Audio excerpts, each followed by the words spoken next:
আসসালামু আলাইকুম। আমাদের সবারই অনেক প্রশ্ন থাকে। আমরা হাতের লেখা কিভাবে সুন্দর করতে পারি, কিভাবে দ্রুত করতে পারি, মার্জিত এবং খুবই সুন্দর একটা সৌন্দর্যের প্রতীক হিসেবে হাতের লেখা হবে কিভাবে নিজেদের ভিতরে আয়ত্ত করতে পারি। তো সেক্ষেত্রে আমি এখানে হাতের লেখা সুন্দর করার বিষয়ে কিছু নিয়মাবলী এবং উপায় লিখেছি। যেমন সর্বপ্রথম প্রতিটি বর্ণ বা অক্ষর সুন্দর করতে হবে।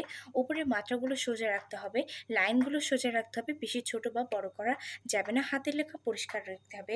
তো সেক্ষেত্রে আমাদের অনেকেরই আছে যাদের হাতের লেখা অনেক ছোট, আবার অনেক বড়, আবার অনেকের আছে বর্ণ বা অক্ষর সুন্দর হয় না, আবার অনেকের আছে বর্ণ বা অক্ষর সুন্দর কিন্তু মাত্রাগুলো সোজা হয় না, অনেকে আছে আবার লাইনগুলো সোজা হয় না, ছোট বড়। তো সেক্ষেত্রে আমি এখানে লিখছি সর্বপ্রথম প্রতিটি বর্ণ বা অক্ষর সুন্দর করতে হবে। তো আমরা সেক্ষেত্রে কিভাবে করতে পারি? প্রতিটি বর্ণ সুন্দর করার জন্য অবশ্যই আমাদের অনুশীলন করা দরকার। যেমন প্রথমে ক, র, ল, অ, আ, হ্রস্ব, দীর্ঘ ইত্যাদি অনেক ধরনের বর্ণ আছে। তো সেগুলো আর কি সর্বপ্রথম নিজেদের আয়ত্তে আনতে হবে, সুন্দর করে লেখার চেষ্টা করতে হবে। যেমন এখানে আমি লিখছি অনেকগুলো ক, তো এখানে অনেকে এভাবে লেখে, এভাবে লেখে, তো হাতের লেখাটা দেখার জন্য সুন্দর লাগছে না। বাট এভাবে যদি আমরা লেখার চেষ্টা করি একদম বইয়ের মতো, তো সেক্ষেত্রে দেখা যায় হাতের লেখা অনেক উন্নতি হয়েছে। তারপরে মাত্রাগুলো সোজা রাখতে হবে। অনেকের আছে অক্ষরগুলো সুন্দর কিন্তু মাত্রাগুলো বাঁকা, যেমন এখানে অক্ষরগুলো সুন্দর করে লিখেছি কিন্তু উপরে মাত্রাগুলো বাঁকা হয়ে গেছে, যার কারণে হাতের লেখাটা সৌন্দর্য দেখাচ্ছে না।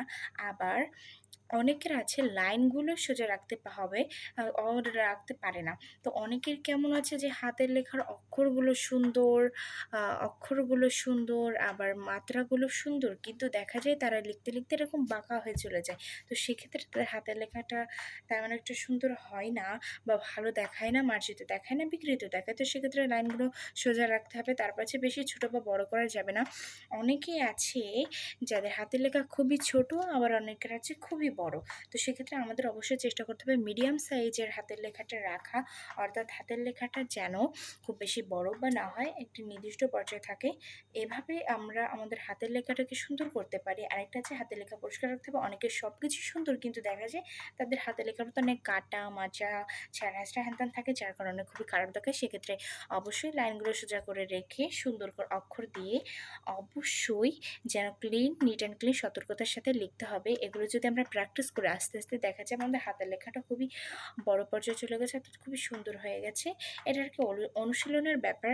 আসলে যখন আমাদের অবসর সময় থাকে বা কোনো কিছু করা থাকে না, তো সেক্ষেত্রে আমরা করতে পারি। তো এভাবে আরকি আমরা আমাদের হাতের লেখাগুলো সুন্দর করতে পারি। I hope that আপনারা সবাই যদি এভাবে মেনে চলেন, আপনারা অনেক উন্নতি করতে পারবেন। তো সবাইকে এখানেই ধন্যবাদ জানাচ্ছি। তো স্বাগতম আমার এই চ্যানেলে থাকার জন্য। তো সবাইকে আজ আসসালামু আলাইকুম বলে বিদায় নিচ্ছি। আসসালামু আলাইকুম।